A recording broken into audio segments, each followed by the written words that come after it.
Video को like करके आगे शेयर जरूर कर देना, इसलिए कि हर इबादत में इंसान वक्त देता है और शहादत में इंसान जान दे देता, दुनिया से चला जाता है। वो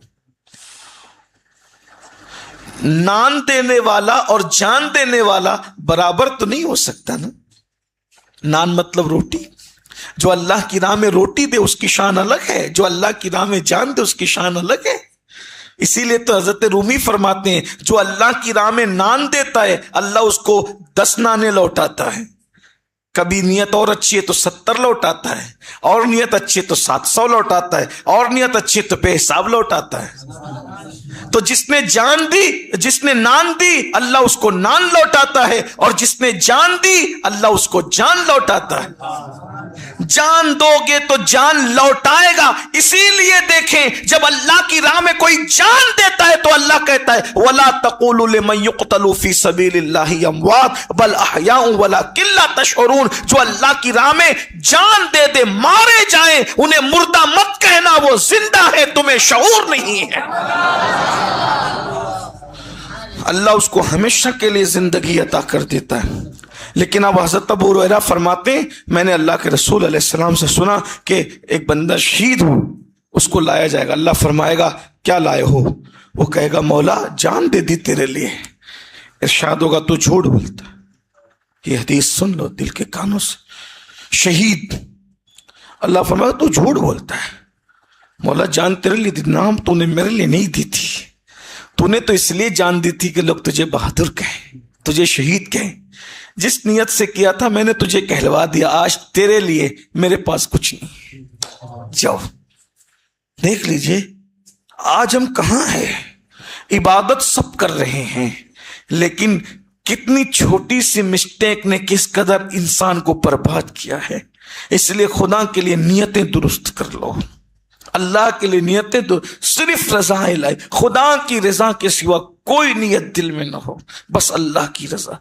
और ये बात सोच लीजिए, दुनिया हमारे लिए कुछ राय कायम करे, यार की निगाह में अच्छे बन के रहो, उसकी फिक्र करो। लोग उसकी फिक्र नहीं करते, बाकी सबकी फिक्र करते हैं। ये क्या कहेगा, वो क्या कहेगा, वो क्या कहेगा, कुछ नहीं मेरे भाई। आओ शहीद को देखो, शहीद को कुदरत जो वो रद्द कर रही, जा तेरे लिए कुछ नहीं है, आज तेरा ठिकाना जहन्नम है, क्योंकि तूने मेरे लिए नहीं किसी और के लिए किया था। और इसको रियाकारी कहते हैं। जानते हैं रियाकारी को शिर्क असगर कहा गया है। अल्लाह फरमाता है, इबादत तो मेरे लिए होनी थी, तो किसी और के लिए कर रहा है, इसका मतलब तू उसको मेरे बराबर शरीक कर रहा है। मेरे भाइयों देखो, फिर उसके बाद हज़रत अबू हुरैरा रो पड़े, कहने लगे फिर कोई और आएगा और फिर वो उससे अल्लाह फरमाएगा कि तूने मेरे लिए क्या लाया। वो अर्ज़ करेगा, मौला अपना माल मैंने तेरी राह में खर्च कर दिया। इरशाद होगा, तू झूठ बोलता है, झूठा है तू झूठा है। तूने इसलिए माल नहीं खर्च किया था मेरी राह में कि मैं राजी हो जाऊं, तूने तो इसलिए खर्च किया था कि तुझे सखी कहा जाए, सो तुझे सखी कह लिया गया। और आज तेरे लिए मेरे पास कुछ नहीं है, उसको भी जहन्नम में भेज दिया जाएगा। और उसके बाद एक बंदा आएगा, आलिम का, कारी का हिसाब होगा। इरशाद होगा, तू क्या लाया है?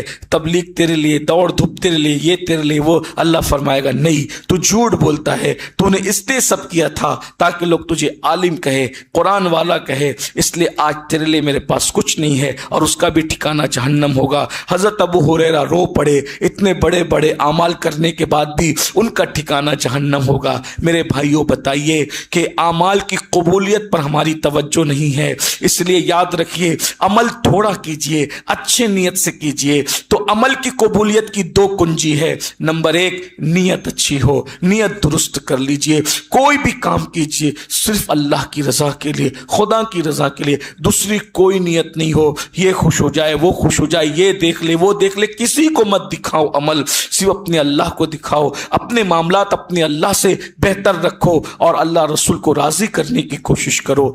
और दूसरा अमल की कबूलियत का राज है रिस्क हलाल। नियत कितनी भी अच्छी है, लेकिन पेट में हलाल लुकमा नहीं है तो भी अल्लाह अमल रद्द कर देता है। बल्कि लोग पहाड़ों जैसी नेकियां करेंगे क़यामत के करीब, उनके पेट में हलाल नहीं होगा। बस 2 चीजें, तीसरी कोई चीज हम नहीं जानते अमल की कबूलियत के लिए। अच्छी नीयत, रिस्क हलाल, अमल कबूल होगा। आज हम अपना लुक्मा चेक करें, अपना लुक्मा चेक करें, क्या हमारा लुक्मा हलाल है? हाजी है, नमाजी है, मुखय्यर कौम व मिल्लत है, ये है वो है, हमारा लुक्मा हलाल नहीं। चेक कीजिए। अल्लाह के रसूल सल्लल्लाहु अलैहि वसल्लम की है हदीस का